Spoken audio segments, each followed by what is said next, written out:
अस्सलाम वालेकुम।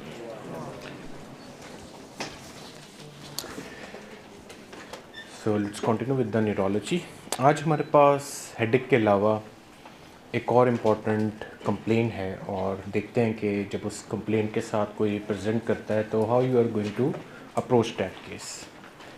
हेडेक के बाद दूसरे नंबर पे जो सबसे कॉमनेस्ट प्रेजेंटेशन होती है with the neurological symptom that is altered state of consciousness और altered mental state. Altered mental state आप समझते हो कोई कंफ्यूज्ड हो, ड्राउजी हो, स्टूपर हो या कोमाटोस्ट हो, ठीक है। सो आज हमारे पास टॉपिक फॉर डिस्कशन है that is to set an approach towards confusion.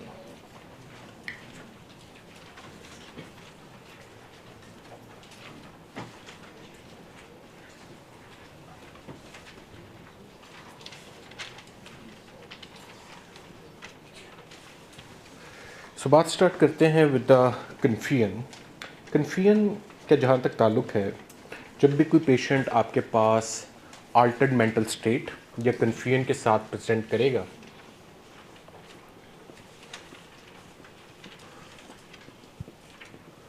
जिससे आप अल्टर्ड स्टेट ऑफ कॉन्शियसनेस भी लिखते और बोलते हो, ठीक है, या एब्रीवेशन में ASOC, ठीक है। तो दो ही पॉसिबिलिटीज़ आपने देखनी होती, ठीक है। या देखिए, आपने ये देखना होता है कि क्या ये मरीज़ अभी अभी कंफ्यूज हुआ है, क्या ये सदा का कंफ्यूज है, ठीक है। सो या देखिए, confusion can be divided into acute और क्रॉनिक, ठीक है। सो अप्रोच ही आपको पता है हर तरफ सेट होनी चाहिए। जैसे आपने हेडेक पढ़ा, बिल्कुल इसी तरीके से कन्फ्यूजन पे बात स्टार्ट करते हैं। आपके पास एक पेशेंट अल्टर्ड मेंटल स्टेट के साथ या अल्टर्ड स्टेट ऑफ कॉन्शियसनेस के साथ जब भी लैंड करेगा, कन्फ्यूजन दो ही तरह की हो सकती है, एक एक्यूट और एक क्रॉनिक, ठीक है। अब कहा ही जाता है, गौर से सुनिए और जुमला सारी ज़िंदगी याद भी रखिएगा, assume every confusion is due to acute illness. कहा जाता है, वो ये कहते हैं, assume every confusion is due to acute illness. आपके पास जब कोई मरीज़ कन्फ्यूजन के साथ आए तो पहला काम आपने ये करना है, यू नीड टू अज्यूम कि भाई ये जो कन्फ्यूजन है ना, ये एक्यूट ही है until proven otherwise. Until proven otherwise से मुराद ये है कि कन्फ्यूजन के साथ आपके पास जब भी कोई पेशेंट आएगा, आप पहले एक्यूट कन्फ्यूजन की कॉजेज़ को सोचोगे, उन्हीं को इन्वेस्टिगेट करोगे। अगर उनमें से कोई कॉज नहीं मिलती तो तब आप किसको सोच सकते हो, क्रॉनिक कन्फ्यूजन को, ठीक है। सो याद रखिए, assume every confusion is due to acute illness until proven otherwise से मुराद ये कि सीधा कभी भी आपने कन्फ्यूजन के साथ क्रॉनिक कन्फ्यूजन पे जंप नहीं कर जाना। क्रॉनिक कन्फ्यूजन याद रखिए, it is a diagnosis of exclusion.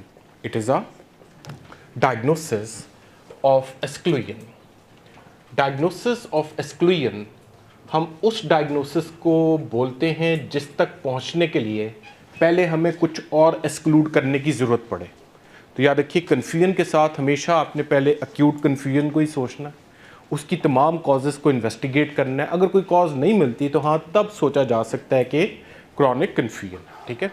तो बात आज हमने स्टार्ट की है कन्फ्यूजन पे। कन्फ्यूजन एक्यूट भी हो सकती है, कन्फ्यूजन क्रॉनिक भी हो सकती है। और याद रखिए, वैसे तो ये हेडेक के बाद दूसरे नंबर पे सबसे कॉमनेस्ट प्रेजेंटेशन है, लेकिन कन्फ्यूजन हमारे पास सबसे कॉमनेस्ट न्यूरोलॉजिकल कंप्लेंट है when it comes to old age. कहा जाता है कि 60 साल से ऊपर हमारे पास जो 20% एडमिशन्स हैं हॉस्पिटल्स में, वो इस कंप्लेंट के साथ हो रहे होते हैं। ओल्ड एज में तो शायद ये सबसे लीडिंग आपके पास प्रेजेंटेशन होती है, ठीक है। 60 साल से ऊपर तकरीबन 20% एडमिशन्स आपके पास अल्टर्ड मेंटल स्टेट के साथ होते हैं। एक खूबसूरत सा फुट नोट भी लिखिएगा और सारी ज़िंदगी याद रखिएगा, in old age even a minor infection like UTI can produce confusion, ठीक है, हमेशा याद रखिएगा। In old age even a minor infection like UTI can produce confusion, ठीक है। सो अकल का तकाजा ये है कि पहले आप जो है उन कॉजेज़ को सोचें जो कि एक्यूट कन्फ्यूजन कर सकती हैं, ठीक है। ओल्ड एज में तो याद रखिए एक माइनर इन्फेक्शन जैसे कि कोई यूरिनरी ट्रैक इन्फेक्शन है वो भी अल्टर्ड मेंटल स्टेट जो है वो प्रोड्यूस कर सकता है। अब जनाब एक्यूट कन्फ्यूजनल स्टेट को अगर पहले हम डिस्कस करें, क्योंकि अप्रोच भी यही कहती है कि जब भी कोई कन्फ्यूजन के साथ आएगा तो पहले आपने एक्यूट कन्फ्यूजनल स्टेट को ही कंसिडर करना है। एक्यूट कन्फ्यूजनल स्टेट के क्लिनिकल फीचर्स देखें तो एक्यूट कन्फ्यूजनल स्टेट को हम डिलीरियम का नाम भी देते हैं। It is also known as delirium, ठीक है। इसको डिलीरियम भी बोला जाता है और ये हमारे पास नमोनिक भी है, ठीक है। सो डी से मुराद है disordered thinking, patient is not well oriented in time place and person, ठीक है। Then we have euphoria, depression, angriness, fear. Then delirium में लैंग्वेज इज़ इम्पेयर्ड। पे क्या क्या फ़ीचर हो सकते हैं एक्यूट कन्फ्यूजनल स्टेट के, तो वो आप साथ साथ देख ही रहे हो कि हमारे पास जो है डिसऑर्डर्ड थिंकिंग हो सकती है, patient is not well oriented in time place and person, euphoria या तो खुशी से पागल होगा या शदीद डिप्रेस होगा, एंग्रीनेस होगी, फियरफुल होगा, language is impaired. Then we have illusion, delusion and hallucinations. Hallucinations पे तो पहले भी बात हो चुकी है पिछले दिनों। हेलुसिनेशंस होती हैं एबनॉर्मल सेंसेशन, जो चीज़ नहीं है दिखाई दे रही है वो विजुअल हेलुसिनेशन है, जो चीज़ नहीं है सुनाई दे रही है डैट इज़ ऑडिटरी हेलुसिनेशन, जो चीज़ नहीं है महसूस हो रही है that is sensory hallucination. Delusion के डेफिनेशन लिख लीजिए, it is a false firm belief. Delusion या देखिए इससे मुराद होती है फॉल्स फर्म बिलीफ, जैसे I am president of Pakistan. आपका ये फॉल्स और फर्म किस्म का बिलीव हो कि आप ही जो है वो प्रेसिडेंट हो इस मुल्क के, ठीक है। दैट इज़ बेसिकली डिल्यूजन, ठीक है। इसके अलावा इल्यूजन होती है फॉल्स परसेप्शन। इल्यूजन की भी डेफिनेशन लिख लीजिए, फॉल्स परसेप्शन, ठीक है। आपका मोबाइल आपको मोबाइल ना लगे, कोई किताब लगे, वैसे तो अच्छी बात है, लेकिन बहरहाल जो है वो आपके पास दैट इज़ फॉल्स परसेप्शन, ठीक है। Then we have reversal of sleep, ठीक है। Then we have inattention, इर्द गिर्द जो कुछ हो रहा होता है, ठीक है, उससे पेशेंट बेपरवाह होता है। Patient is always unaware of surrounding and last but not least we have memory loss, ठीक है। सो आपके पास डिलीरियम एक्यूट कन्फ्यूजनल स्टेट को माना जाता है और उसके साथ हमारे पास जो है ये सारे के सारे आप उसको निमोनिक की तरह सारे क्लिनिकल फीचर्स भी याद रख सकते हो। अब जनाब कन्फ्यूजन के साथ एक पेशेंट ने हमारे पास प्रेजेंट किया है। कन्फ्यूजन एक्यूट भी हो सकती है, कन्फ्यूजन क्रॉनिक भी हो सकती है। और हमारे पास अब एक्यूट कन्फ्यूजनल स्टेट की अगर कॉजेज़ को देखा जाए, ठीक है, एटियोलॉजीज़ को,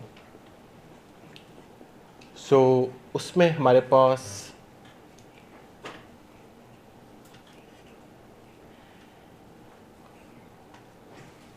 again we have a mnemonic which is vitamin। इस विटामिन में MIN नहीं है, MEN है। सो हमारे पास जो है वो जनाब Altered mental state vascular causes की वजह से हो सकती है, जैसे खुदा ना खास्ता स्ट्रोक वगैरह के साथ, ठीक है। फिर हमारे पास इन्फेक्शन से मुराद हमारे पास मेनिंजाइटिस वगैरह उनके साथ। फिर पिछले दिनों हमने डिफरेंट ट्रॉमास पढ़े थे। ट्रॉमास में we have extradural haematoma, subdural haematoma. Extradural haematoma में जो ल्यूसिड इंटरवल पड़ा था that is the altered mental state. Subdural haematoma में जो फ्लक्चुएटिंग लेवल ऑफ कॉन्शियसनेस पड़ा था वो भी आपके पास अल्टर्ड मेंटल स्टेट है। फिर टॉक्सिन्स, ठीक है। सो टॉक्सिकोलॉजी में फोरेंसिक मेडिसिन के साथ ढेर सारे जो है वो टॉक्सिन्स पढ़ते हैं। तो आपके पास हर तरह का टॉक्सिन जैसे carbon monoxide, cyanide poisoning, different ये भी आपके पास जो है वो अल्टर्ड मेंटल स्टेट जो है वो कर सकते हैं। AL stand for alcohol withdrawal. Alcohol withdrawal जिसको बुक्स डिलीरियम ट्रेमेंस भी बोलती हैं, ये अल्कोहल के साथ भी डिस्कस करते हैं और ये यहाँ पे भी हमारे पास इम्पॉर्टेंट है, ठीक है। वो इस कंटेक्स्ट पे कि इस पे क्वेश्चन आते ही आता है, ठीक है। डिलीरियम ट्रेमेंस बेसिकली अल्कोहल विड्रॉल को बोला जाता है। लेदा से जो है वो केस लिख लीजिए नेक्स्ट पेज पे, ठीक है।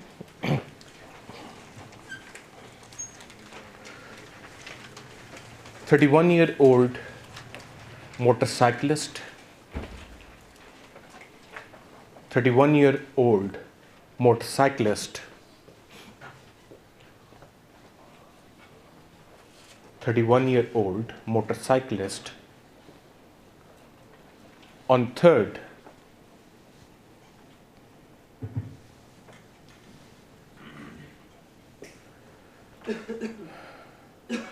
post-operative day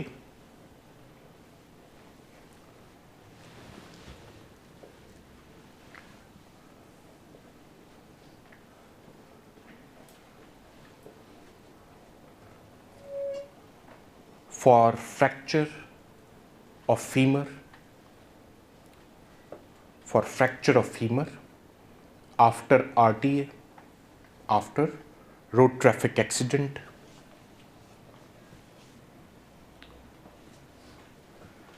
has suddenly become confused and developed fits, has suddenly become confused and developed fits. भी चला लो, ये दोनों 22 पे गए। So has developed fits. So this is a very standard question of delirium tremens और alcohol withdrawal. ये question exam में आता ही आता है, ठीक है।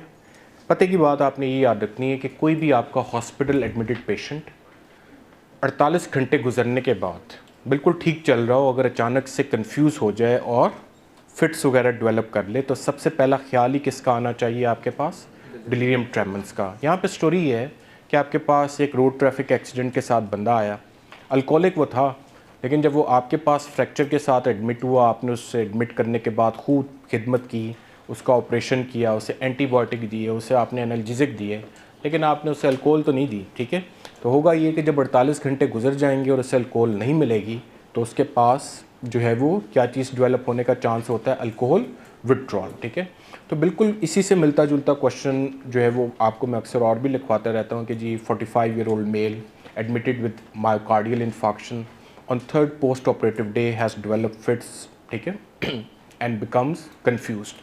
तो आपके पास अगर कोई मायोकार्डियल इन्फाक्शन का पेशेंट आया है, पहले से वो अल्कोहलिक है, आप एडमिट करके उसे एस्प्रिन दे रहे हो, हेपरिन दे रहे हो, स्ट्रेप्टोकाइनेस दे रहे हो, लेकिन आप उसे चूँकि हॉस्पिटल में तो अल्कोहल प्रोवाइड नहीं कर रहे, तो 48 आवर्स गुजरने के बाद वो ये फीचर्स डेवलप कर सकता है। हमारे यहाँ तो चलो ये बहुत कम मानते हैं कि जी अल्कोहल यहाँ पे कम पी जाती है, लेकिन वेस्ट में ये बहुत ही कॉमन प्रॉब्लम है। लेकिन डिलीरियम ट्रेमेंस मैंने आपको मेंशन किया हुआ है, हमारे मुल्क में एक और वजह से बहुत ज़्यादा होता है, और वो यहाँ पर over the counter use of बेंजोडाइज़ेपिन, ठीक है। सो ये बात आप जानते हो कि पाकिस्तानी चूँकि पुअर हिस्टोरियन है, ठीक है, तो ड्रग हिस्ट्री जब भी आप उनसे पूछते हो तो अक्सर पाकिस्तानी बाज़ दवाइयों को दवाइयाँ नहीं मानते, ठीक है, जैसे हकीम की दवाई, ठीक है, ताकत की दवाई, जोड़ों में दर्द की दवाई, ठीक है, इसके अलावा जो है वो आपके पास जैनी सुकून की दवाई। तो हमारे यहाँ ओवर द काउंटर अक्सर जो है वो एल्प या जेनेक्स या लेक्सोटनिल आधा पाकिस्तान खा रहा है, ठीक है।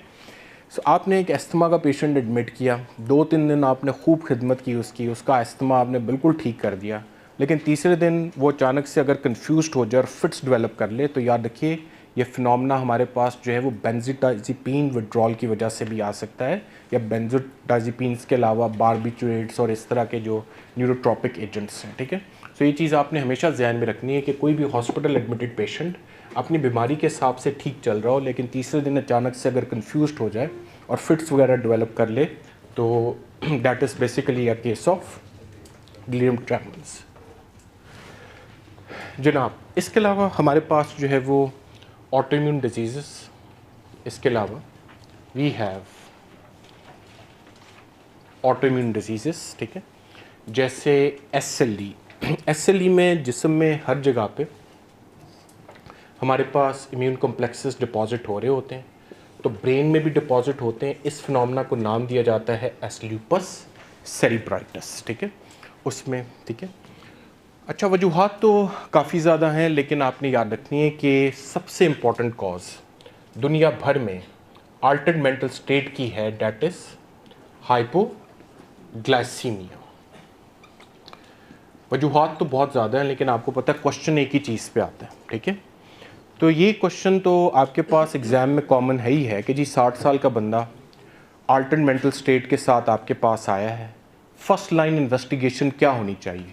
तो याद रखिए ये हर एग्ज़ाम का क्वेश्चन है। अल्टर्ड मेंटल स्टेट या कन्फ्यूजन की, माना कि अक्यूट कन्फ्यूजन की ये ढेर सारी कॉजेज़ हैं, लेकिन सबसे पहली इन्वेस्टिगेशन क्या होनी चाहिए, ब्लड शुगर लेवल, और सबसे पहली ट्रीटमेंट भी क्या मिलनी चाहिए, डेक्सट्रोज वाटर, ठीक है। इसके अलावा आपने याद रखना है कि ना सिर्फ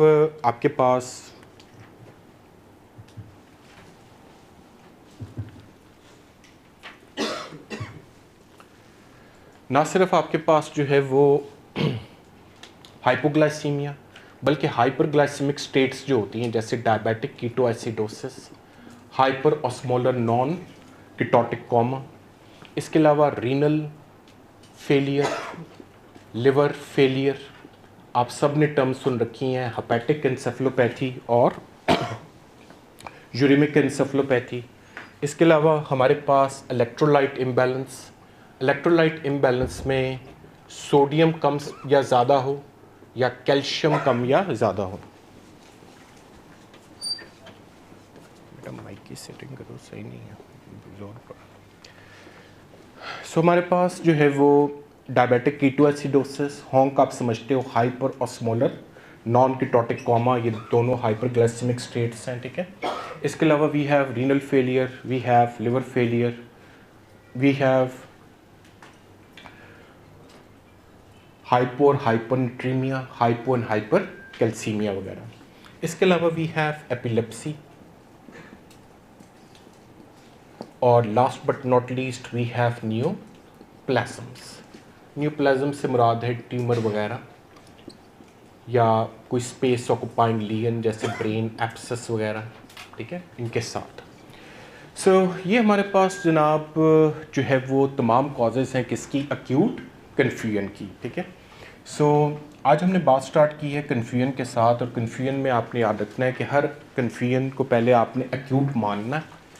अक्यूट कन्फ्यूजन की ये तमाम वजूहात आपने सबसे पहले सोचनी है और इन्हीं को इन्वेस्टिगेट करना है। ये तो क्वेश्चन एग्ज़ाम का पक्का है ही है कि first line investigation with Altered mental state क्या होनी चाहिए, तो that is always blood sugar level.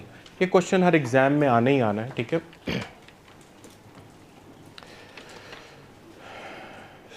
आपके पास जो है वो ब्लड शुगर लेवल जो है वो फर्स्ट लाइन है, ठीक है।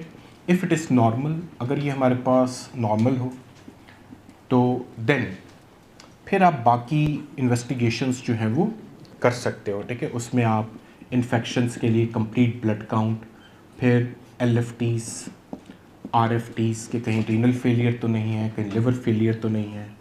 यू विल चेक इलेक्ट्रोलाइट्स, ठीक है, sodium, potassium especially, then we have CT, brain plane, then we have CSF examination meningitis वगैरह के लिए, ठीक है। फिर इम्यून प्रोफाइल के कोई ऑटो इम्यून डिजीज़ तो नहीं है, ठीक है।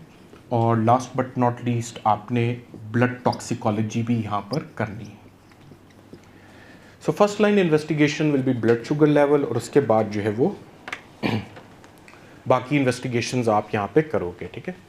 ट्रीटमेंट पॉइंट ऑफ व्यू से अल्टर्ड मेंटल स्टेट के साथ कोई भी पेशेंट अगर हमारे पास आता है, ठीक है, आपने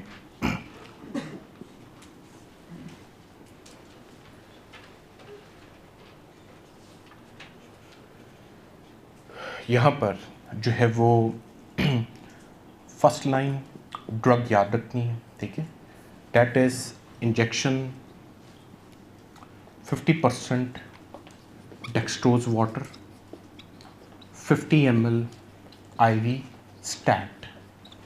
एग्ज़ाम में आपने वो बताना है जो बुक कहती है। हमारे यहाँ चूँकि 50% मिलता नहीं है तो यहाँ पर अक्सर जुगाड़ लगाया जाता है, तो 25% के 4 एम्प्यूल्स दे दिए जाते हैं 100 ml, लेकिन जो बुक कहती है वो 50% डेक्सट्रोज वाटर, चूँकि हाई मॉलिक्यूलर वेट सोल्यूशन है, that should be given via CVP line. ठीक है, सो वो आपने पेरिफेरल लाइन से नहीं देना, उससे बेसिकली थ्रोम्बोफिलिपाइटिस होने का चांस है। ठीक है, ये जो फर्स्ट लाइन इन्वेस्टिगेशन है विद अल्टर्ड मेंटल स्टेट और ये जो फर्स्ट लाइन ट्रीटमेंट है विद अल्टर्ड मेंटल स्टेट, ये आपको हर एग्ज़ाम में मिलेगी। ये बात मैं अक्सर ही बताता रहता हूँ कि इससे बढ़ के किसी डॉक्टर के लिए शर्मिंदगी की बाइस कोई और बात नहीं हो सकती कि उसका मरीज़ हाइपोग्लाइसीमिया से मर जाए। ठीक है, तो इससे बड़ी शर्मिंदगी कोई नहीं हो सकती, क्योंकि याद रखिए hypoglycaemia is one of the very correctable things. ठीक है, जिन्हें आप बड़ी जल्दी जो है वो ठीक कर सकते हो। ठीक है, तो इस चीज़ पे एम्फेसिस दिया जाता है। ठीक है, ठीक है, और अगर आपके पास कोई और कॉज है तो then you should treat underline cause.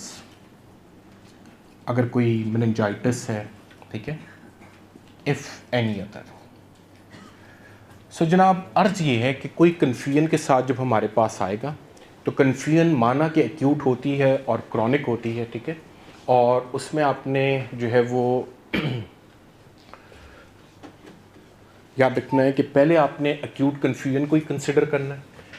Acute confusional state को हम डिलीरियम बोलते हैं। एक्यूट कन्फ्यूजनल स्टेट की ये जो इटियोलॉजीज़ हैं जिन्हें आप विटामिन के निमोनिक से याद रख सकते हो, ठीक है, उनको आपने कंसिडर करना है। सबसे पहले आपने hypoglycaemia, M stand for metabolic causes basically. ठीक है, सो मेटाबॉलिक कॉजेज़ में हाइपोग्लाइसीमिया भी आ जाता है, रीनल फेलियर, लिवर फेलियर, ठीक है, ये सारी चीज़ें यहाँ पर आ जाती हैं। ठीक है, सो ये इस तरीके से आपने जो है वो एक्यूट कन्फ्यूजनल स्टेट को जो है वो इन्वेस्टिगेट करना। एक दफ़ा एक्यूट कन्फ्यूजनल स्टेट की तमाम इन्वेस्टिगेशन नॉर्मल आ जाएं, ठीक है, तो फिर आप किसको सोच सकते हो? क्रॉनिक कन्फ्यूजन को। ठीक है, डायग्नोसिस ऑफ एस्क्लूजन से मुराद ये है कि no cause of acute confusional state is found, obviously on history, examination and investigation. ठीक है, सो हिस्ट्री, एग्जामिनेशन और इन्वेस्टिगेशन पे अगर कोई एक्यूट कन्फ्यूजनल स्टेट की वजह नहीं मिलेगी तो फिर आप क्रॉनिक कन्फ्यूजनल स्टेट को यहाँ पर कंसिडर कर सकते हो। ठीक है, और याद रखिए इस क्रॉनिक कन्फ्यूजनल स्टेट पे ही पहुँचने के लिए सारी तमहीद हम बांध रहे थे।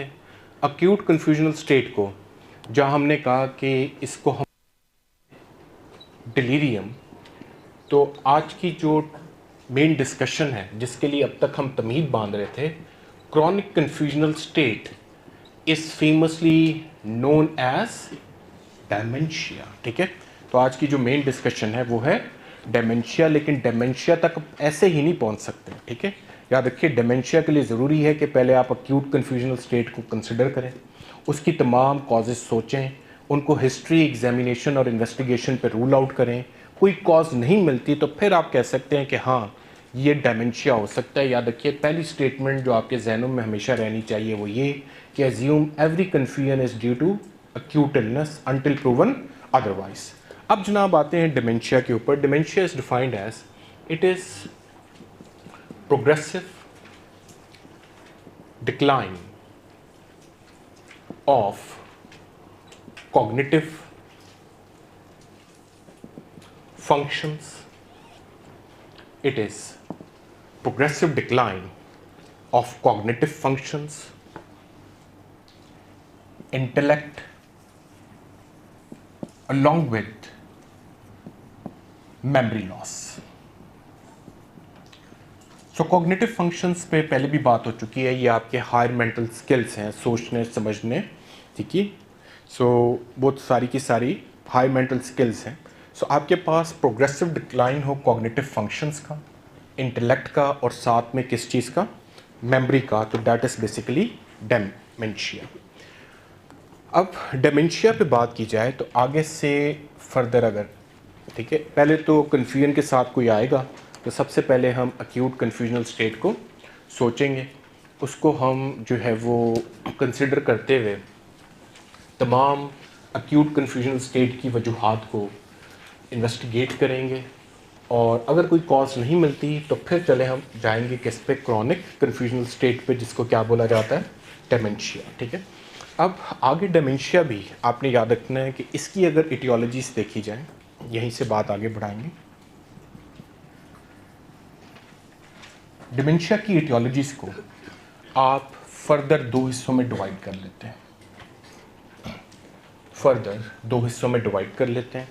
हमारे पास डिमेंशियाज की आगे से बाज रिवर्सिबल कॉजेस हैं और बाज इरिवर्सिबल डिमेंशियाज हैं।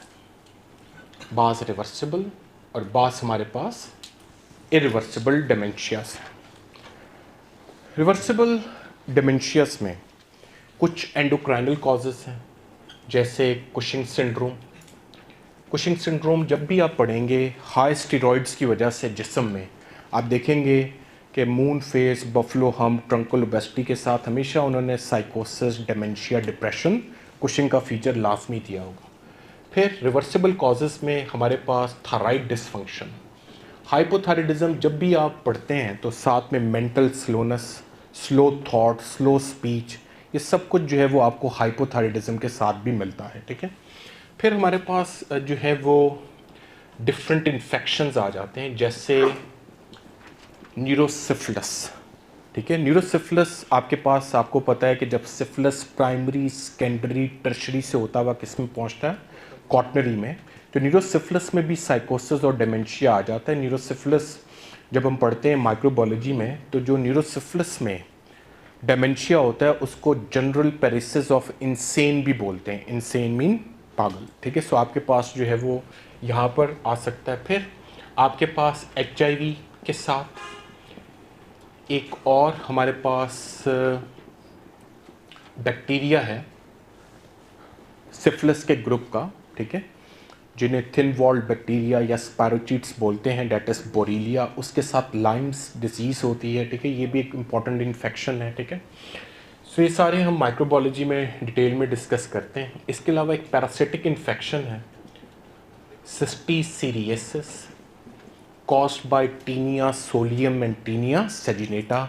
टीनिया सेजिनेटा को बीफ टेप वॉर्म और टीनिया सोलियम को हम पॉक टेप वॉर्म से भी जानते हैं। ठीक है, ये टेप वॉर्म इन्फेक्शंस हैं।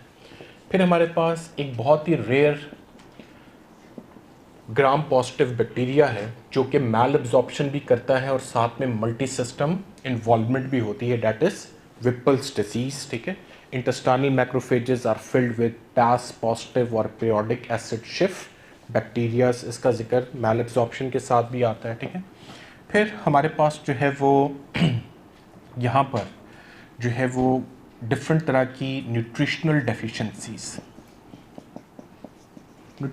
डेफिशिएंसीज में ज़्यादातर vitamin B complex, vitamin B1, B3, B6, B9 and B12। ठीक है, सो विटामिन B1 के मुतालिक आपने याद रखना है कि यहाँ पर तो हमारे पास ये न्यूट्रिशनल डेफिशिएंसी ज़्यादातर किस में होती है, अल्कोहलिक्स में। और अल्कोहलिक अगर हमारे पास अल्टर्ड मेंटल स्टेट के साथ आए तो वहाँ पर हम जो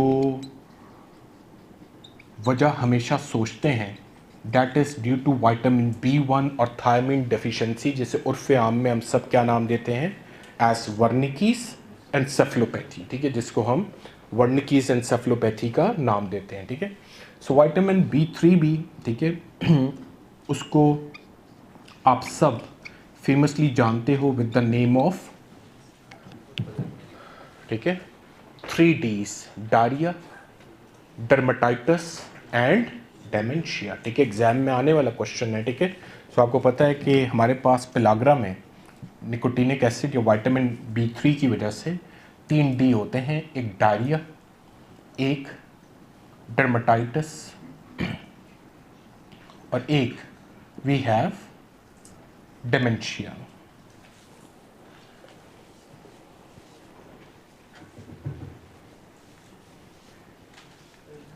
हमारे पास जो है इसके अलावा विटामिन B6, पैराडॉक्सिन, B9 तो फॉलिक एसिड है, B12 आप जानते हो सब acute combined degeneration of cord, उसके साथ भी आ जाता है। ये दोनों ज़्यादा इंपॉर्टेंट यहाँ पे रहते हैं। इसके अलावा आपके पास ट्यूमर्स आपको पता है एक्यूट भी प्रेजेंट कर सकते हैं या क्रॉनिक भी, ठीक है, लेकिन ये रिवर्सिबल कॉज है अगर आप सर्जरी करो, स्पेशली बिनाइन ट्यूमर्स में, ठीक है। ट्यूमर्स हों, एप्सिस हों, ठीक है, या क्रॉनिक ब्रेन इन्फेक्शन हो, ट्यूबरक्लोमा, इन सब को आप SOL या स्पेस ऑक्यूपाइंग लीगन भी जो है वो लेबल करते हो, ठीक है। और लास्ट में जो है एक टॉपिक आप पढ़ चुके हो, डेट इज सब ड्यूरल हीमाटोमा। सब ड्यूरल हीमाटोमा मैंने आपको बताया था कि sometimes it can take up to 9 months to develop, sometimes it can take up to 9 months to develop, ठीक है। सो क्योंकि ब्रिजिंग वेन से ब्लड बाहर निकल रहा होता है और फिर ड्रेन भी हो रहा होता है, तो subdural haematoma can be acute और इट कैन बी क्रॉनिक, ठीक है। सो ये चीज़ आपने लिखी हुई भी है जब आपने सबड्यूरल हीमाटोमा पढ़ा। जनाब अर्ज ये है कि कन्फ्यूजन की अप्रोच आपके सामने है। अल्टर्ड मेंटल स्टेट के साथ जब भी कोई पेशेंट आएगा, सबसे पहले कौन सी कन्फ्यूजन सोचनी है? एक्यूट, ठीक है। एक्यूट कन्फ्यूजनल स्टेट की तमाम कॉजेज़ जो कि आपने वाइटामिन का निमोनिक लिखा है, उसके हवाले से आपने सबसे पहले उन्हें हिस्ट्री, एग्जामिनेशन और इन्वेस्टिगेशन पे देखना है। अगर कोई वजह नहीं मिलती तो फिर आप क्या सोच सकते हो? Chronic confusion. Chronic confusion is basically dementia, और उसमें भी अकल का तकाजा ये है कि क्रॉनिक कन्फ्यूजनल स्टेट के साथ पहले आप कौन सी वजूहात सोचोगे? रिवर्सिबल, ठीक है। हिस्ट्री, एग्जामिनेशन और इन्वेस्टिगेशंस पे आप ये रिवर्सिबल कॉजेज़ देखोगे। इनमें कुछ एंडोक्राइनल कॉजेज़ हैं, इनमें कुछ इन्फेक्शंस हैं, इनमें कुछ न्यूट्रिशनल कॉजेज़ हैं, ठीक है। इसके अलावा सब ड्यूरल हीमाटोमा वगैरह और ट्यूमर्स वगैरह, ठीक है, जो CT वगैरह के ऊपर आप इन्हें रूल आउट करोगे, ठीक है। जनाब कन्फ्यूजन के साथ एक पेशेंट आया, ना कोई वजह हमें एक्यूट कन्फ्यूजन की मिली, ना ही हमें क्रॉनिक कन्फ्यूजन में कोई रिवर्सिबल कॉज मिली, तो लास्ट में हम किस तक पहुंच जाते हैं? इरिवर्सिबल कॉजेज ऑफ डिमेंशिया पे। और याद रखिए अब तक पिछले 45 मिनट तक हम तमहीद ही बांध रहे थे ताकि इस टॉपिक के ऊपर पहुंच सकें। इरिवर्सिबल डिमेंशियाज कुछ 6-7 हैं, और यहाँ पर पहला नाम जो आज की हमारी प्राइम डिस्कशन है, that is the biggest neuropsychiatric illness of our times, that is Alzheimer dementia. लेकिन ऐसे ही आप अल्जाइमर डिमेंशिया तक नहीं पहुंच सकते जब तक आप एक्यूट कन्फ्यूजनल स्टेट की तमाम कॉजेज़ को रूल आउट ना कर लें, क्रॉनिक कन्फ्यूजन में तमाम रिवर्सिबल कॉजेज़ को रूल आउट ना कर लें। तब जाकर आपके पास ये 6-7 इरिवर्सिबल कॉजेज़ ऑफ डिमेंशिया बचती हैं, जिनमें सबसे इंपॉर्टेंट और जो एग्ज़ाम का सबसे मेन और प्राइम टॉपिक है, डैट इज़ अल्जाइमर डिमेंशिया, ठीक है। सो ये बड़ा टॉप नॉच टॉपिक है कन्फ्यूजन और डिमेंशिया का। वैसे ही कोई ज़िंदगी में आपको तंग कर रहा हो मेडिकली, आप उसके साथ ही डिस्कस करना शुरू कर सकते हैं, थोड़ी देर में भाग जाएगा, ठीक है। सो आपके पास अल्जाइमर डिमेंशिया के साथ वी हैव और जो वजूहात हैं डिमेंशिया की इरिवर्सिबल, उसमें हमारे पास नाम है मल्टी इन्फॉर्क्ड डिमेंशिया का। Then we have fronto temporal dementia, then we have frontotemporal dementia,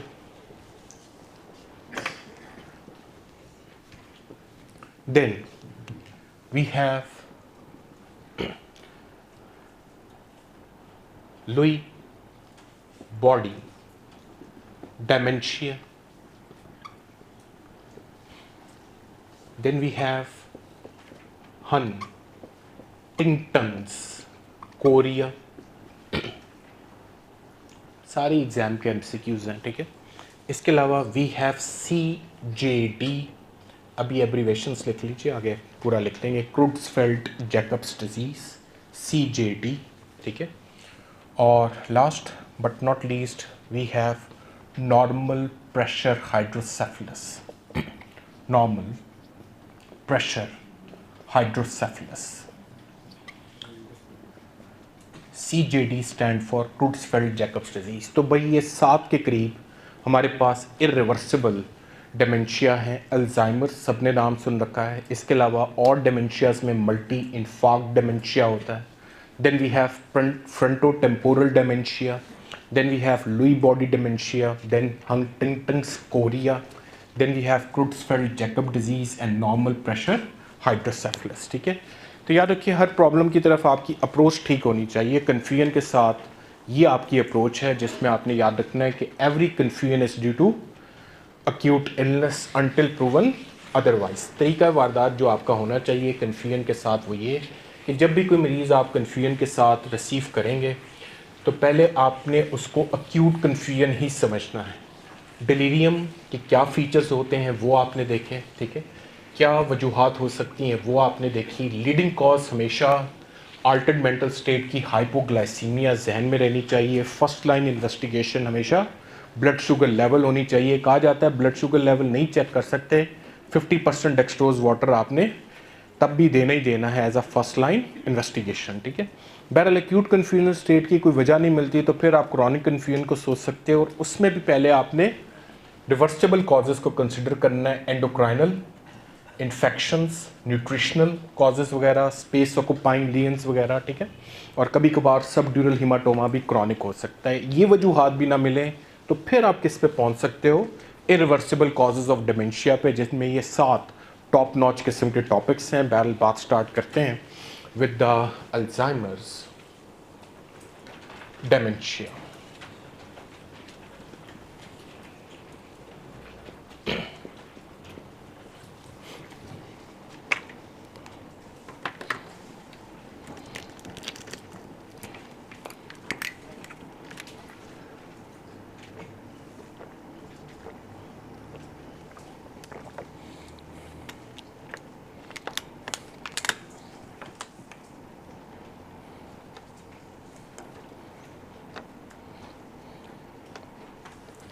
Alzheimer dementia is obviously biggest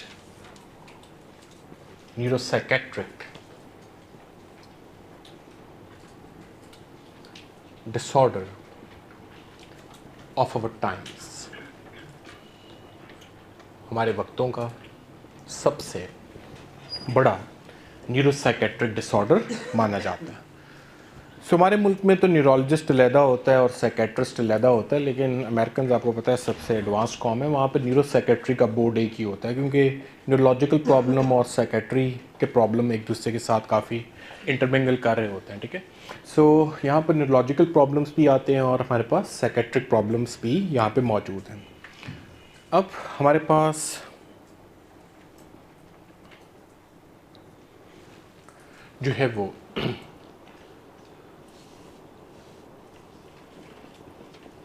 Alzheimer's के साथ जो डिफरेंट रिस्क फैक्टर्स एसोसिएट किए जाते हैं, ठीक है, जेनेटिक और क्रोमोसोमल यहाँ पर इफेक्ट्स हैं। जेनेटिक्स में देखा ही जाता है कि बास लोगों में इट इज़ फेमिलियल, बास लोगों में it is familial, it runs in the family. और क्रोमोसोमल में क्रोमोसोम नंबर 1, 14, 19 और 21 की एनॉमलीज़ के साथ ये एसोसिएटेड होता है। क्रोमोसोम नंबर 1, 14, 19 और 21 की एनॉमलीज़ के साथ ये एसोसिएटेड होता है। क्रोमोसोम नंबर 21 की अगर बात की जाए तो इस पे जो बड़ी फेमस एनॉमली है डेट इज़ ट्राइसोमी 21, जिससे हम फेमसली नाम देते हैं डाउन सिंड्रोम का। डाउन्स हमारे पास पका पका एग्ज़ाम का टॉपिक भी है, एम्ब्रियोलॉजी का भी और आगे चल के पेडियाट्रिक्स वगैरह का भी। डाउन्स के मुतल्लिक आपने ये याद रखना है कि वैसे तो ये अल्जाइमर्स हम देखते हैं डीजनरेटिव डिजीज़ है, 60 से ऊपर ही होती है, लेकिन जिन लोगों में ट्राइसोमी 21 होती है, जिन बच्चों में पैदाइश पे ही डाउन सिंड्रोम होता है, उनमें अल्जाइमर्स होना ही होना होता है, ठीक है। और ख़ास बात यह है कि इन लोगों के अंदर डाउन सिंड्रोम वालों के साथ एक चीज़ जो दिखी जाती है that is early onset Alzheimer's. कहीं भी वो आपको ये कह रहे हो ना कि जी 30 साल की उम्र है और अल्जाइमर्स हो गया, 30 साल की उम्र में अल्जाइमर्स, एक ही वजह हो सकती है, इस बच्चे में क्या प्रॉब्लम होगा, आपके पास डाउन सिंड्रोम, ठीक है। सो याद रखिए, बाकी हर जगह हम देखेंगे कि अल्जाइमर्स जो है वो 60 से ऊपर जाकर आता है, ठीक है। हमारे पास अगर डाउन सिंड्रोम हो तो आपके पास 20s और 30s के अंदर जो है वो अल्जाइमर सेट इन हो जाता है और ऑलमोस्ट सारे ही तकरीबन डाउन सिंड्रोम के केसेस ने अल्जाइमर डिमेंशिया डेवलप करना ही करना होता है, ये चीज़ आपने जहन में रखनी है। जेनेटिक फैक्टर्स के अलावा और जो रिस्क फैक्टर्स हैं वो अथीरोस्क्लेरोसिस के, इनको अथीरोस्क्लेरोसिस के साथ, अथीरोस्क्लेरोसिस में हमारे पास जो है वो हाइपरटेंशन, डायबिटीज़, डिसलिपिडीमिया, ठीक है। फिर आपके पास सबसे बढ़ के स्मोकिंग के साथ, ठीक है। फिर आपके पास डिक्रीज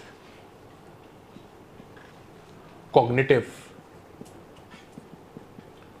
फंक्शनिंग, ठीक है। आम रूटीन में आपके पास वैसे ही जो है वो डिक्रीज कॉग्निटिव फंक्शनिंग हो, ठीक है। आपके पास लोनलीनेस, डिप्रेशन वगैरह के साथ, ठीक है। सो ये जो है वो आपके पास और वजूहात यहाँ पर हो सकती हैं, ठीक है। फिर आपके पास यहाँ पर जो पैथोजेनेसिस एक्सप्लेन की जाती है कि व्हाट हैपन्स ओवर हेयर, हमारे पास अल्जाइमर्स होता है due to deposition of beta amyloid peptide, deposition of beta amyloid peptide. It is a degradative peptide of precursor amyloid protein, यानी कि वो प्रोटीन जो कि बॉडी टिश्यूज़ में डिपॉजिट होकर अमाइलोडोसिस करवाती है, उसका एक डिग्रेडेटिव प्रोडक्ट होता है which is beta amyloid peptide. It is a degradative peptide of precursor amyloid protein in brain. So basically ये बीटा एमाइलॉइड पेप्टाइड हमारे पास ब्रेन में जो है वो डिपॉजिट होता है, ठीक है, जिसकी वजह से हमारे पास डैमेज होता है न्यूरोनल पाथवेज को,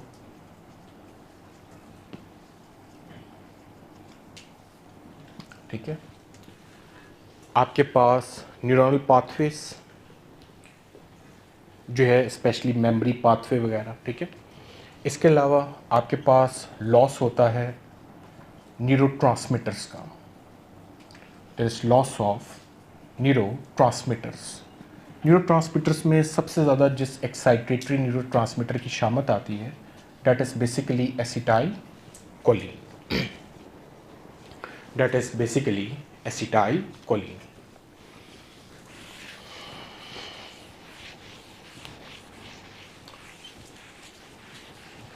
अब थोड़ा सा कंसेप्ट ले लीजिए क्योंकि ज़िक्र आया है एमाइलॉइड प्रोटीन का, तो ये क्या चीज़ है, ठीक है. सो थोड़ी सी बात कर लेते हैं. अल्जाइमर डिमेंशिया की पैथोजेनेसिस में वो ये कहते हैं कि जी एक डीजनरेटिव प्रोटीन, ठीक है, डिपॉजिट होती है. डीजनरेटिव डिसऑर्डर है ब्रेन में और किसको डैमेज कर रहा होता है, न्यूरोनल पाथवेज को, जैसे मेमोरी पाथवेज वगैरह, ठीक है. और हमारे पास लॉस ऑफ न्यूरोट्रांसमीटर जैसे एसिटाइल कोलिन. अब थोड़ी सी बेसिस आप समझ लीजिए कि हमारे पास कंसेप्ट ये है कि there are two types of proteins.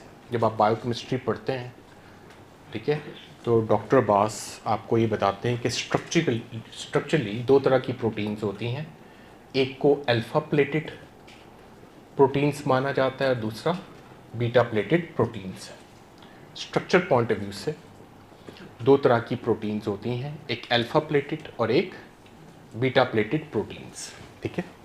याद रखिए humans only have alpha plated proteins, ठीक है. Humans only have alpha plated proteins. In humans के अंदर सिर्फ अल्फा प्लेटेड प्रोटीन्स ही होती हैं, ठीक है, और यही बनती हैं और इन्हीं को डाइजेस्ट करने के एंजाइम्स होते हैं, ठीक है, ठीक है.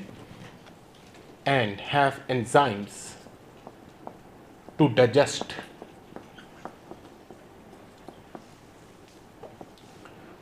only alpha plated proteins. Humans में ना बीटा प्लेटेड प्रोटीन्स होती हैं, ना ही उनको डाइजेस्ट करने के एंजाइम्स होते हैं। अब जनाब स्टोरी जनाब ये है कि हमारे पास जो प्रॉब्लम ये है कि बाज़-औक़ात इडियोपैथिकली, जिसको हम प्राइमरी बोलते हैं, या बाज़-औक़ात हमारे पास जो है वो कोई लॉन्ग स्टैंडिंग इन्फ्लेमेशन चल रही होती है किसी अंडरलाइंग डिजीज़ की वजह से। लॉन्ग स्टैंडिंग इन्फ्लेमेशन हमारे पास चल सकती हैं क्रॉनिक ऑटोइम्यून डिसऑर्डर्स जैसे कि रूमेटॉइड आर्थराइटिस वगैरह की वजह से। सो अगर कोई अंडरलाइंग डिजीज़ हो और उसके ऊपर कोई और डिजीज़ आ रही हो तो उसको हमेशा क्या बोला जाता है? सेकेंडरी। ठीक है। स्टोरी जनाब ये है कि हमारे पास हम बेसिकली ये देख रहे हैं कि ये एमाइलॉइड प्रोटीन कहाँ से आई और इसका जो आगे से एक डिग्रेडेटिव प्रोडक्ट है ये कहाँ से आया। ठीक है। तो याद रखिए बाज़-औक़ात इडियोपैथिकली या बाज़-औक़ात ड्यूरिंग इन्फ्लेमेशन होता ये है कि हमारे जिस्म के जो मैक्रोफेजेस हैं, फॉर एग्जांपल एक इंसान में 10 साल से रूमेटॉइड आर्थराइटिस चल रहा है, 10 साल से इन्फ्लेमेशन चल रही है, आपके जिस्म के मैक्रोफेजेस इन्फ्लेमेशन का कचरा उठा कर उसको डाइजेस्ट कर करके थक चुके होते हैं। ठीक है। 10-15 साल से अगर रूमेटॉइड आर्थराइटिस चल रहा है तो इन्फ्लेमेशन का सारा कचरा आपके मैक्रोफेजेस ने उठाना है। तो आपके मैक्रोफेजेस जो है जब थक चुके होते हैं तो वो एक शरारत करते हैं, और वो शरारत ये करते हैं कि they are now going to convert your alpha pleated proteins into, भाई कामचोरी या अपनी जान छुड़ाने के लिए मैक्रोफेजेस शरारत ये करते हैं कि आपकी जितनी जिस्म की प्रोटीन्स होती हैं उनको किस में कन्वर्ट करना शुरू कर देते हैं? From alpha plated protein into beta pleated protein. इंसानी जिस्म में आम रूटीन में बीटा प्लेटेड प्रोटीन्स नहीं होती, ना ही उनको आगे से डाइजेस्ट करने के एंजाइम्स होते हैं। तो प्रॉब्लम ये होता है कि जब alpha pleated proteins beta pleated proteins में कन्वर्ट होती हैं, ह्यूमंस के पास मसला ये है कि humans do not have enzymes to digest them, enzymes to digest these beta pleated proteins. तो जब ये डाइजेस्ट नहीं होंगी तो याद रखिए फिर इन्होंने डिपॉजिट ही होना, फिर इनकी स्टार्ट होगी डिपोजिशन।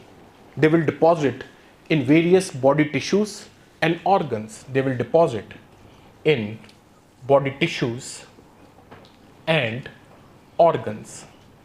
अब जनाब ये जो डिपोजिशन होती है बॉडी टिश्यूज और ऑर्गन्स में, तो यहाँ पर आपने ये चीज़ देखनी है कि जो डिपोजिशन चल रही है, ठीक है, इन बीटा प्लेटेड प्रोटीन्स की, ये बॉडी टिश्यूज और ऑर्गन्स में कहाँ चल रही है?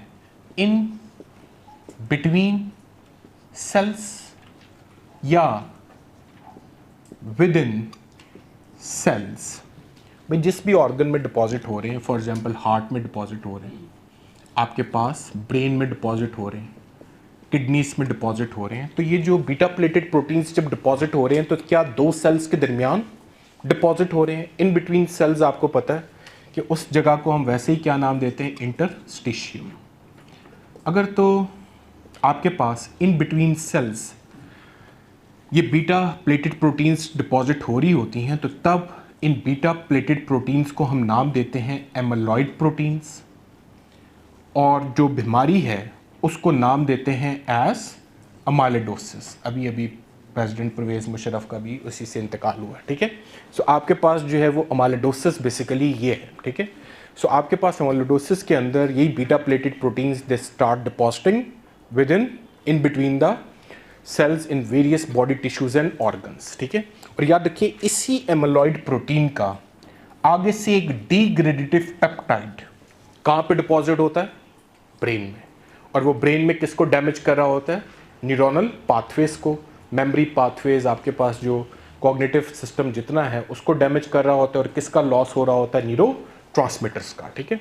बात को कंप्लीट कर लेते हैं कि बाज़ औक़ात ये beta pleated proteins in between cells deposit नहीं होती, ये हमारे पास जाके डिपॉजिट हो रही होती हैं विद इन सेल। तब इनको एमालॉइड प्रोटीन नहीं बोला जाता, इनको तब नाम दिया जाता है प्रियॉन प्रोटीन्स। और तब जो डिजीज़ होती है वो थोड़ी देर में हम पढ़ते हैं, that is famously known as Creutzfeldt Jakob's disease. इतना सा फ़र्क है अमाइलोडोसिस में और सीजेडी में। याद रखिए दोनों में ही जिस्म में डिफरेंट जगहों पे बीटा प्लेटेड प्रोटीन्स डिपॉजिट हो रही होती हैं, बस फ़र्क ये है कि अमाइलोडोसिस में beta pleated protein in between cell और सीजीडी में विद इन द सेल जाके डिपॉजिट हो रही होती हैं। तो ये थोड़ी सी बेसिस आपको पता होनी चाहिए, ठीक है। तो अल्जाइमर डिमेंशिया हमारे पास बेसिकली बिगेस्ट न्यूरोसाइकेट्रिक डिसऑर्डर है। बाज़ लोगों में फैमिली हिस्ट्री मिलती है, chromosomes plays an important role, specially trisomy 21 या डाउन्स हो तो आपके पास ज़रा अर्ली ऑनसेट डिमेंशिया हो सकता है, ठीक है। फिर एथेरोस्क्लेरोसिस के रिस्क फैक्टर हों, कोई इस्केमिक हार्ट डिजीज़ या ऐसी चीज़ अभी नहीं हुई होती, तो इवन रिस्क फैक्टर्स के साथ स्पेशली कहा जाता है स्मोकिंग के साथ कोई 5 टाइम्स आपके पास ज़्यादा जो है वो रिस्क है, ठीक है। फिर हमारे पास जो है वो ऐसी लाइफ जो कि कोई ख़ास जिसमें आपकी मेंटल एक्सरसाइज नहीं है, स्पेशली गोरों में ये बहुत ही ज़्यादा जो है वो फ्रीक्वेंटली आपको प्रॉब्लम मिलता है। 60 साल की उम्र में रिटायर होते हैं, वैसे ही कोई सोशल लाइफ नहीं होती, अकेले रह रहे होते हैं, लोनलीनेस, डिप्रेशन, 2-4 सालों के अंदर जो है दे डेवलप अल्जाइमर डिमेंशिया। हमारे यहाँ आपको पता है देसी घरों में आप अपने पेरेंट्स को वैसे ही ईपते और साजिशें करते देखो तो आपने परेशान नहीं होना, खुश होना। उनको करने दो मेंटल एक्सरसाइज, किसी और का तो नहीं कुछ बिगड़ेगा लेकिन उनका अपना दिमाग काम करता रहेगा, ठीक है। तो बेसिकली ये मेंटल एक्सरसाइज चलती रहेगी हमारे यहाँ, इसलिए आपको जो है वो 70-80 साल के बाबे बाबियाँ भी बड़े मेंटली फिट दिखाई देते हैं, क्योंकि वो अक्सर किसी ना किसी के अगेंस्ट पैरानाइड होते हैं या कोई ना कोई जो है वो साजिश तैयार हो रही होती है। लेकिन वेस्ट में आपको जो है वो 60 पर रिटायर होंगे तो 62-63 में प्रॉब्लम जो है अमूमन सामने आ जाता है। तो अब बहरहाल देखते हैं clinical presentation in case of Alzheimer dementia. Question के स्टार्ट में हो सकता है रिस्क फैक्टर मिल जाए, डाउन्स वगैरह। वैसे हमारे पास पीक एज जो है कंडीशन चूँकि डीजनरेटिव है 60 से ऊपर जाकर आती है, मेल टू फीमेल दोनों को जो है वो इन्वॉल्व कर लेती है, ठीक है। Coming to the presentation point of view से या देखिए when it comes to Alzheimer dementia, इसकी जो प्रेजेंटेशन है यहाँ पर इनिशियली पेशेंट प्रेजेंट करता है विद मेमोरी लॉस। अगर अल्जाइमर्स का क्वेश्चन होगा तो they will use this statement, progressive forgetfulness, progressive forgetfulness. Aahista Aahista जो है वो प्रोग्रेसिव फॉरगेटफुलनेस जो है वो होती चली जाती है। इसको जो है वो विजुअल स्पेशल डिफेक्ट्स भी बोला जाता है, ठीक है। सो इससे मुराद है inability to retain new information, inability to retain new information, ठीक है। सो सबसे ज़्यादा जो है वो आपके पास जो प्रॉब्लम इन लोगों में आता है मेमोरी लॉस की वजह से, ठीक है।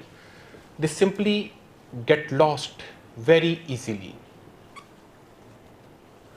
ठीक है। घर से निकलते हैं और फिर जो है अचानक से भूल जाते हैं, ठीक है, इवन घर का रास्ता ही, ठीक है। सो आपके पास जो है वो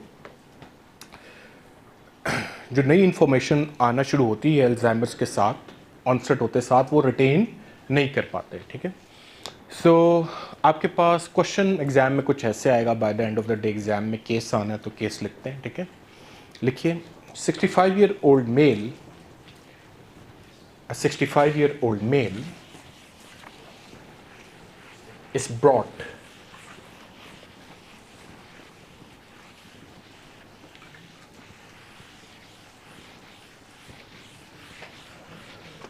to GP by his wife.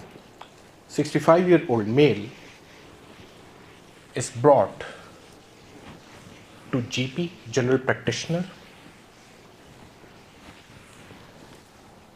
by his wife, and she complains her husband is becoming progressively forgetful and she complains her husband is becoming progressively forgetful. That is a very standard statement of Alzheimer dementia. ठीक है, ये हमारे पास Alzheimer dementia की सबसे standard जो है वो statement है. Mister Amitabh Bachchan has played the role of Alzheimer's patient in the movie Black. ठीक है, एक इंग्लिश फिल्म की कॉपी है लेकिन हो सकता है ब्लैक आपने देखी भी हो. ठीक है, सो बड़ी खूबसूरत तरीके से तमाम अल्जाइमर्स के क्लिनिकल फीचर्स जो हैं उन्होंने डिपिक्ट किए हैं उसमें. और जैसे ही अल्जाइमर फिल्म में सेट इन होता है, सबसे पहला काम ये होता है कि वो घर का रास्ता भूल जाते हैं और कोई और उन्हें पकड़ के घर में लेकर आता है. आगे जो क्लिनिकल फीचर्स हैं वो भी सारे के सारे वन बाय वन. ठीक है, डिजीज़ आपके पास स्लो और प्रोग्रेसिव है. Median survival is round about 7 years, तो 7 साल तक चलती है. आगे कैसे देखते हैं. ठीक है, प्रेजेंटेशन तो आपके पास इसके साथ होती है, मेमोरी लॉस के साथ. और फिर हमारे पास जितने भी फीचर्स हैं वो किसी भी जो है वो सीक्वेंस में आ सकते हैं. ठीक है, आपके पास जो है वो फिर आपको पर्सनैलिटी और बिहेवियर चेंज जो है वो यहाँ पर मिलता है. ठीक है, तो पर्सनैलिटी और बिहेवियर चेंज में वही आपके पास जो है वो डिप्रेशन, यूफोरिया, fearful, एंग्रीनेस. ठीक है, फिर आपके पास जो है वो डिल्यूजन्स, हेलुसिनेशंस, इल्यूजन्स वगैरह. ठीक है, वही फीचर्स हैं जो डिलीरियम के साथ होते हैं, बस सब यहाँ पे क्रॉनिक होंगे. ठीक है, कन्फ्यूजन के वो फीचर्स होंगे, लेकिन इनमें कौन सा पहले आएगा या कौन सा बाद में आएगा वो कोई स्टैंडर्ड नहीं है. That is generally non standard. ठीक है, वो नॉन स्टैंडर्ड ही होते हैं. ठीक है, फिर आपके पास patient is unaware of surrounding. Patient जो है वो में इनटेंशन होती है. ठीक है, याद रखिए तमाम सिस्टम्स में से सबसे डिफ़िकल्ट मरीज़ जो मैनेज करने वाला होता है वो किसका होता है? न्यूरोलॉजी का. अल्लाह ना करे कि घर में कोई स्ट्रोक का पेशेंट हो या कोई मल्टीपल स्क्लेरोसिस का या MND का. ठीक है, क्योंकि पैरालिसिस वगैरह होती है न्यूरोलॉजिकल मरीज़ों में, तो बड़ी डिफ़िकल्टली जो है वो अटेंडेंट्स मैनेज कर रहे होते हैं. स्ट्रोक वगैरह के साथ और MND वगैरह के साथ या मल्टीपल स्क्लेरोसिस का मरीज़ फिर भी कभी अपने अटेंडेंट्स का शुक्रिया अदा कर देगा. ठीक है, कभी हाथ उठा के, कभी आंखों से, कभी फेशियल जेस्चर से. इन लोगों की आप जितनी मर्जी खिदमत करेंगे, इनको कोई परवाह नहीं होगी कि कौन मेरा ख्याल रख रहा है, कौन मेरा मुंह धुला रहा है, कौन ब्रश करा रहा है, कौन जो है वो मुझे खाना खिला रहा है. ठीक है, टोटली अनअवेयर और इनअटेंडेड होते हैं. ठीक है, सो आपने याद रखना है, कहा जाता है कि आपके पास they live in their own world of preoccupied emptiness. They live their own world of preoccupied emptiness. ये अपनी ही दुनिया में मगन होते हैं. और जो अटेंडेंट होता है, जो इनका ख्याल रख रहा होता है, ठीक है, सो अटेंडेंट फील्स लाइक ही और she is chained with the living dead. ठीक है, सो बिल्कुल टोटली इमोशनलेस किस्म का पेशेंट होता है. तो आपके पास जो अटेंडेंट्स भी बड़ी मुश्किल से इनके साथ जो वो गुजारा कर रहे होते हैं. ठीक है, फीचर्स तो वही डिलीरियम वाले मिलेंगे, लेकिन जो लॉन्ग स्टैंडिंग आपके पास यहाँ पे रहते हैं. लेट डिजीज़ में, ठीक है, बहुत ही लेट डिजीज़ में, सो मैंने आपको बताया कि मीडियन सर्वाइवल हमारे पास that is round about 7 years, कुछ 7 साल तक का होता है. ठीक है, तो बहुत ही लेट डिजीज़ में ये टोटली म्यूट होते चले जाते हैं. ठीक है, म्यूटिज़म, दे बिकम्स क्वाइट सेडेंट्री. ठीक है, हिलते जुलते भी नहीं हैं, म्यूट हो जाते हैं. देन डिसइनहिबिशन. डिसइनहिबिशन से मुराद ये है कि एक आम पर्सनैलिटी में इनहिबिशन होती है. डिसइनहिबिशन से मुराद ये है कि दे विल मिक्चुरेट और defecate in front of others. ठीक है, सो दे विल मिक्चुरेट और defecate in front of others. ठीक है, घर से बाहर निकल जाएंगे तो ये लोग घर वाले बाहर निकाल देंगे तो वैसे ही वॉन्डरिंग वगैरह सड़कों पे फिरते रहेंगे, ठीक है। सो लेट डिजीज़ में आपके पास ये सब कुछ होता है। बहरहाल क्वेश्चन मैंने आपको लिखवा दिया है, if it is Alzheimer's it has to present with memory loss, initial forgetfulness, ठीक है। So coming to the diagnosis is absolutely clinical, किसी इन्वेस्टिगेशन की ज़रूरत नहीं होती। हाँ, वो इन्वेस्टिगेशंस जो कि किसको रूल आउट कर रही हैं, एक्यूट कन्फ्यूजन को, या वो इन्वेस्टिगेशंस जो कि किसको रूल आउट कर रही हैं, रिवर्सिबल कॉजेज़ को, वो आपने लाजमी करनी है। क्योंकि अल्जाइमर डिमेंशिया की अप्रोच ये कहती है कि ऐसे नहीं छलांग शक्ल देख के फ़ौरन नहीं कह सकते कि ये अल्जाइमर्स है। पहले एक्यूट कन्फ्यूजन की तमाम कॉजेज़ को रूल आउट करेंगे, फिर रिवर्सिबल कॉजेज़ और फिर इरिवर्सिबल कॉजेज़ तक पहुँचेंगे। ट्रीटमेंट पॉइंट ऑफ व्यू से, ठीक है, सो फ्रीक्वेंट मेंटल एक्सरसाइजेस ट्राई की जा सकती हैं, ठीक है। सो और उसका बेस्ट तरीका है डिबेट्स, जो कि हमारे देसी घरों में खूब हो रही होती हैं, ठीक है। सो बहस ही बहस, ठीक है। सो इनके डिबेट्स जो है वो इनको कि जनाब दिमाग चलता रहे, ठीक है। इसके अलावा न्यूट्रिशनल स्पोर्ट में हमारे पास जो है वो विटामिन ई सप्लीमेंटेशन। सो ये थोड़ा सा डिले करती हैं वर्सनिंग ऑफ सिम्टम्स को। डिजीज़ तो अदरवाइज प्रोग्रेसिव है। इरिवर्सिबल से मुराद ये कि जितना भी ट्रीटमेंट है that is just supportive. Treatment आपके पास क्यूरेटिव नहीं है, इसने सपोर्टिव ट्रीटमेंट ही देना है, ठीक है। ये जो ट्रीटमेंट ऑप्शंस हैं they are going to just delay worsening of symptoms, ठीक है। ये सिंपल जो है वो डिले कर सकता है कि जो काम आपके पास 2 सालों में जहाँ तक मरीज़ ने पहुँचना है वो वहाँ तक 4 सालों में पहुँचेगा, ठीक है। इसके अलावा ड्रग ट्रीटमेंट में आप या तो एसिटाइल कोलिन का लेवल बढ़ा सकते हो, जिनमें आप कोलिन एस्ट्रेस इनहिबिटर दे सकते हो, ठीक है, ब्रेन में एसिटाइल कोलिन का लेवल बढ़ाने के लिए। लेकिन ये जो कोलिन एस्ट्रेस इनहिबिटर हैं ये वो नहीं है जो कि आम रूटीन में आप दूसरे सुनते हो, ठीक है। नियोस्टिग्मिन और फाइसोस्टिग्मिन वगैरह ये वो होंगे जो कि ब्लड ब्रेन बैरियर क्रॉस करेंगे। इसमें जो सबसे ज़्यादा ड्रग यहाँ पे दी जाती है डेट इज़ डोनेस्पल, ठीक है। ये भी सिर्फ थोड़े बहुत सिम्टोमेटिक इम्प्रूवमेंट के लिए होती है, ठीक है। ये यहाँ पे दी जा सकती है, ठीक है। इसके अलावा you can also prescribe anti glutaminergic drugs, ठीक है। सो या एसिटाइलकोलिन का लेवल बढ़ा दो या फिर ग्लूटामीन का कम कर दो, which is a neuro inhibitory transmitter. इसमें we have a drug like memantine, ये जनाब तमाम पॉइंट्स जो कि आपको अल्जाइमर से रिलेटेड पता होने चाहिए, ठीक है। सो अल्जाइमर ही सबसे टॉप नॉच है। बाकी 4-5 नाम जो और लिखे हुए हैं उनके बारे में 1-1, 2-2 लाइन्स लाजमी लिखी है, ठीक है। आते हैं और लिखते हैं multi infarct dementia. Multi infarct dementia के मतलब 1-2 पॉइंट्स जो आपने याद रखने हैं वो ये कि it is the second most commonest irreversible dementia, ठीक है, आफ्टर अल्जाइमर्स, ठीक है। अल्जाइमर्स सबसे कॉमनेस्ट है। वो ये कहते हैं कि जी अल्जाइमर्स में तो आपका मेमोरी पाथवे, आपके higher mental function, beta amyloid peptide की डिपोजिशन की वजह से ख़राब होते हैं।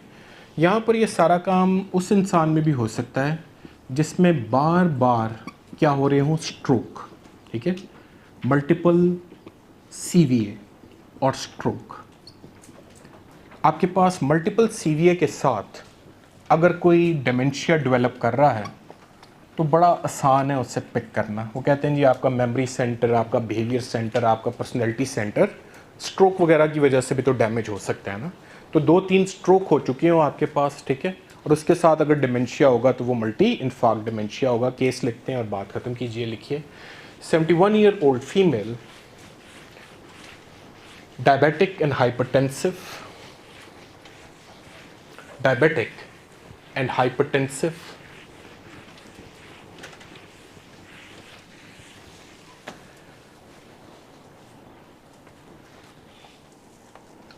with previous 3 strokes in last 2 years.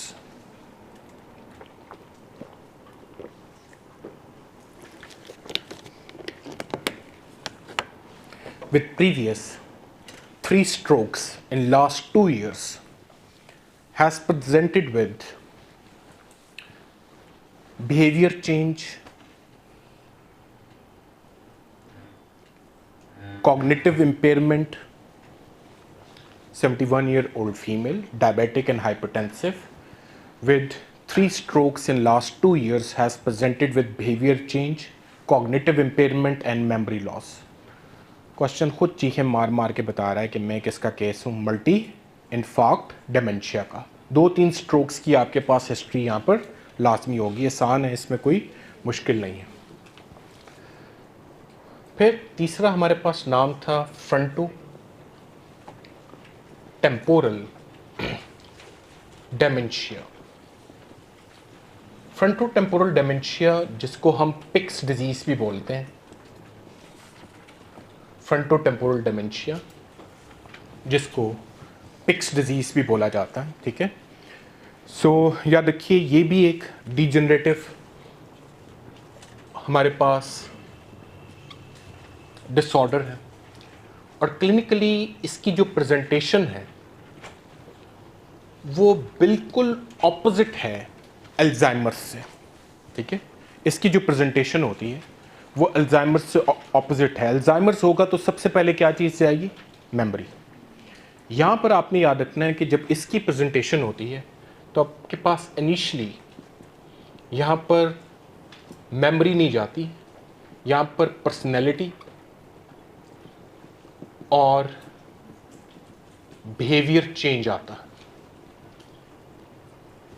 और शुरू में पर्सनैलिटी और बिहेवियर चेंज के साथ मेमोरी यहाँ पर क्या होती है, इंटैक्ट। मेमोरी का मसला नहीं होता, बाकी सारे फीचर आएंगे, वो डिप्रेशन, यूफोरिया, फियरफुल, एंग्री, जो बिहेवियर और पर्सनैलिटी रिलेटेड है, डिलूजन, हेलुसिनेशंस वगैरह, लेकिन मेमोरी यहाँ पर क्या होगी, सेट होगी। क्वेश्चन लिखते हैं, बात ख़त्म करते हैं। लिखिए 75-year-old male has presented with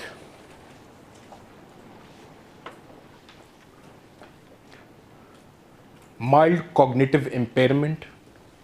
75-year-old male has presented with mild cognitive impairment and behavior change, but with preservation of memory, mild cognitive impairment and personality change, but with preservation of memory। बाकी सब कुछ हो, memory intact हो, तो वो कभी Alzheimer's नहीं हो सकता। अल्जाइमर्स में जाती सबसे पहले क्या चीज़ है, मेमोरी। यहाँ पर मेमोरी हमारे पास शुरू में इंटैक्ट होती है with early preservation of memory. चौथा नाम है हमारे पास Lewy body dementia.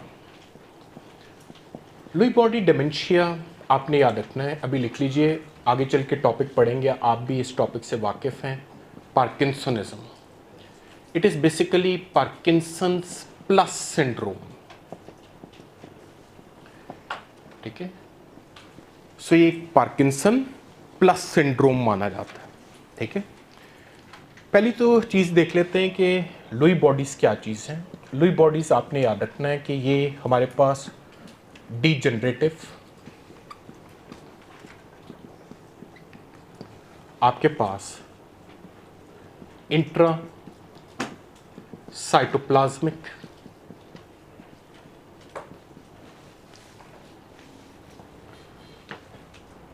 Neuronal, इयोसिनोफिलिक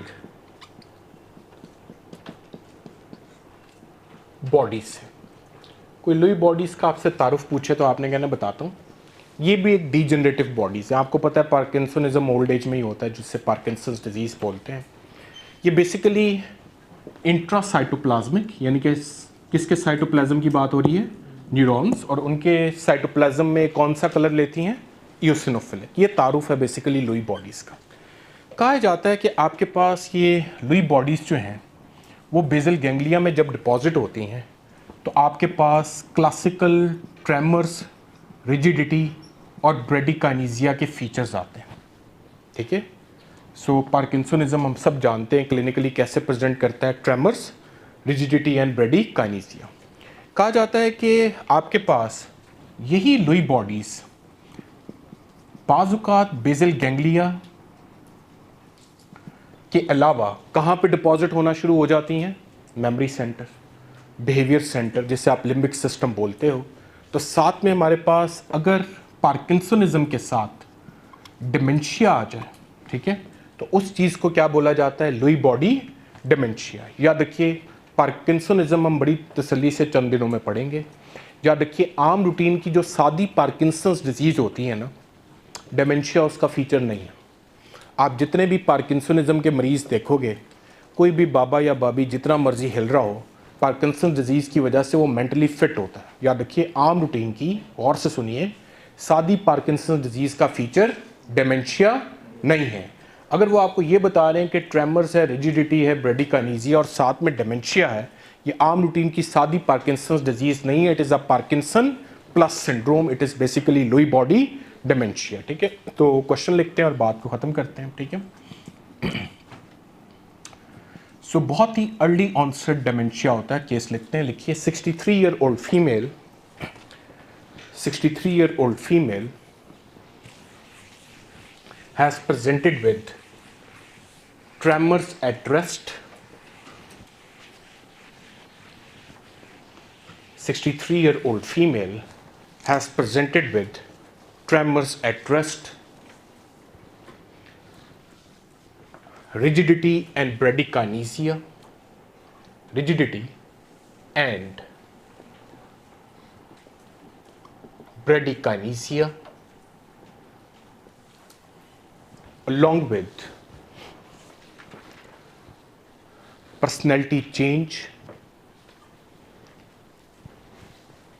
hallucinations and delusions, along with personality change, hallucination and delusions within last 3 months.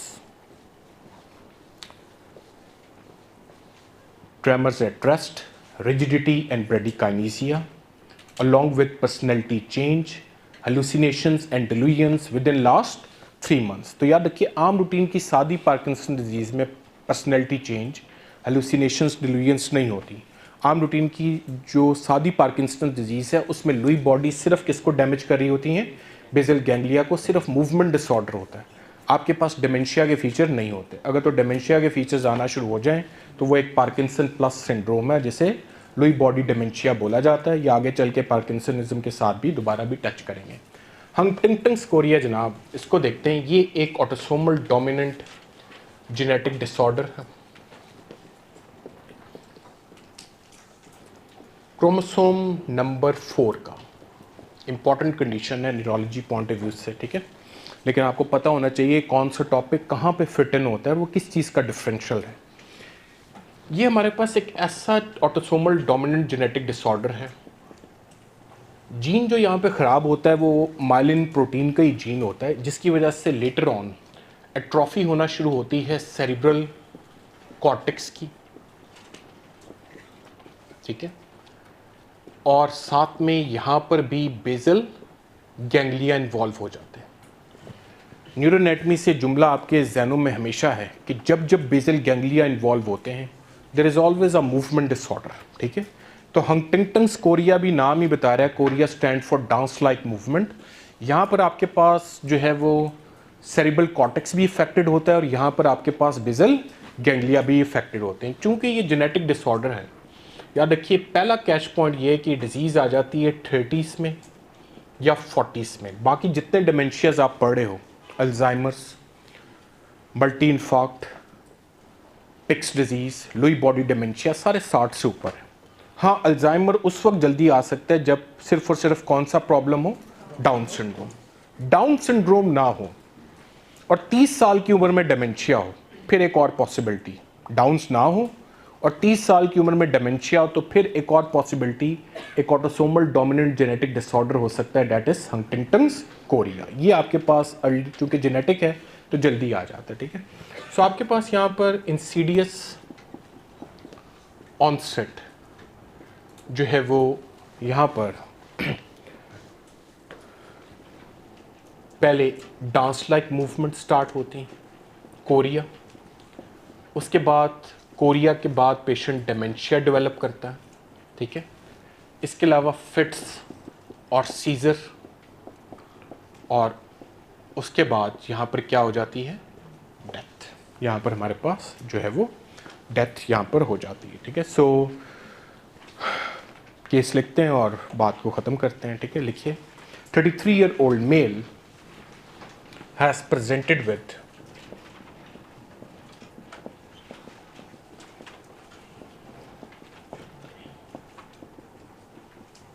insidious onset, involuntary dance-like movements, 33-year-old male has presented with insidious onset, involuntary dance-like movements, along with memory loss and personality change. Along with memory loss and personality change. So वैसे ही young age है और memory loss है और downs नहीं है तो Huntington's Korea. वैसे भी याद रखिएगा कि कोरिया प्लस डेमेंशिया एक ही जगह आना है, that is with the Huntington's chorea. आगे चलते हैं CJD पे, क्रुट्सफेल्ट जैकब्स डिजीज। अभी बात हुई कि CJD उन बीटा प्लेटेड प्रोटीन्स की वजह से होती हैं, ठीक है, जो कि विद इन सेल जाके डिपॉजिट हो रही होती है। इनको आप क्या नाम देते हो, prion proteins. Prion proteins basically beta pleated proteins हैं जो कि डिपॉजिट होती हैं विद इन सेल के अंदर जाकर, ठीक है। और फिर जिस सेल के अंदर ये जाती हैं, आपके पास prion proteins, they are going to corrupt native proteins as well. ये जनाब उस सेल के अंदर जाकर जो उस सेल की नेटिव प्रोटीन्स हैं उनको भी अपने धंधे में साथ शामिल कर लेती हैं। यानी कि याद रखिए, उनको भी किस में कन्वर्ट कर देती हैं, प्रियॉन प्रोटीन्स में। तो कहा जाता है कि जी प्रियॉन प्रोटीन्स को भी हम कह सकते हैं कि it is a infective particle, ठीक है। Infective particle even smaller than virus, ठीक है। कहा जाता है कि प्रियॉन को भी इज्जत दें, इसको भी माइक्रो ऑर्गेनिज्म माने, ठीक है। लेकिन बाज़ माइक्रोबायोलॉजिस्ट अभी इस पे जो है वो पक्का बिलीफ नहीं रखते, लेकिन फिर भी it is believe to be infective particle, ठीक है, इवन स्मॉलर देन वायरस। इसको वायरस से भी छोटा पार्टिकल समझा जाता है, ठीक है। अब टाइप्स जो हैं हमारे पास डिफरेंट तरह की। बास लोगों में ये फेमिलियल होता है, ठीक है। बास लोगों में iatrogenic. Iatrogenic mean blood products, infected person से ब्लड प्रोडक्ट्स वगैरह से, या डिफरेंट ट्रांसप्लांट प्रोसीजर्स में इन्फेक्टेड पर्सन से ट्रांसप्लांट के थ्रू ये प्रियॉन प्रोटीन्स आ जाती हैं। फिर आपके पास वेरिएंट होता है। वेरिएंट होता है इन्फेक्टेड मीट्स से, क्योंकि बाज़ुकात एनिमल्स को भी इफ़ेक्ट कर रहा होता है, ठीक है। और फिर बाज़ुकात कोई वजह नहीं होती जिससे स्पोरेडिक भी बोला जाता है। Sporadic mean idiopathic. सो क्या क्या वजूहात हो सकती हैं, प्रियॉन प्रोटीन कहाँ से आ सकती हैं, हेरिडिटरी हो सकती हैं। फिर आइट्रोजेनिक मीन ब्लड प्रोडक्ट और ट्रांसप्लांट से इन्फेक्टेड पर्सन से दूसरे में जा सकती हैं। फिर आपके पास वेरिएंट होता है इन्फेक्टेड मीट वगैरह से, या फिर स्पोरेडिक हो सकता है। बहरहाल by the end of the day exam में क्वेश्चन ही आना है। यहाँ पर इंसीडियस ऑनसेट, आहिस्ता आहिस्ता ये स्टार्ट होता है, ठीक है। यहाँ पर आपके पास डेमेंशिया के साथ आता है वायलेंट जर्किंग ऑफ लिम्स। तो ये टाइप ऑफ एपिलेप्सी होती है जिसे मायोक्लोनिक एपिलेप्सी है, डांस लाइक मूवमेंट नहीं होती, ठीक है। सो यहाँ पर आपके पास डेमेंशिया के साथ कोरिया नहीं आता, डेमेंशिया के साथ क्या चीज़ होती है, मायोक्लोनस, ठीक है। वायलेंट जर्किंग ऑफ लिम्स होती है।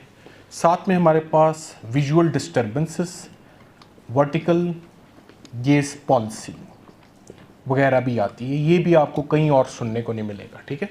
सो आपके पास यहाँ पर जो है वो डिमेंशिया के साथ मायोक्लोनस, वर्टिकल गेज पॉलिसी वगैरह आपको मिलती है। इन्वेस्टिगेशन में यहाँ पर CSF इलेक्ट्रोफ्रेसिस किया जा सकता है। आपको पता है इलेक्ट्रोफ्रेसिस प्रोटीन्स को डिटेक्ट कर सकते हैं, CSF इलेक्ट्रोफ्रेसिस किया जा सकता है। इसके अलावा टॉन्सिलर या ऑल्फैक्टरी नर्व बायोप्सी भी की जा सकती है इन प्रियॉन प्रोटीन्स को पिक करने के लिए। इलाज इनमें से किसी का भी नहीं है, सिर्फ आप मैक्सिमम डायग्नोसिस ही बना सकते हो या सपोर्टिव ट्रीटमेंट यहाँ पर दे सकते हो। The last is normal pressure hydrocephalus, ठीक है। Last is normal pressure hydrocephalus.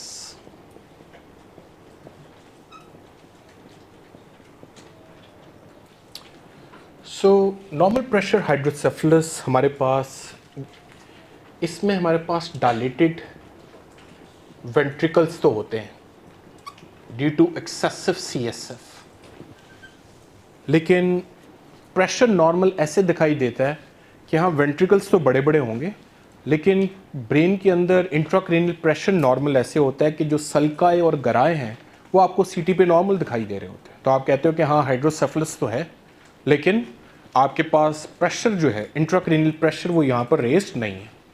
अब यहाँ पे डायलेटेड वेंट्रिकल कुछ इस तरीके से डायलेट होते हैं कि आपके पास जो है वो यहाँ पर फिर मेमोरी पाथवे,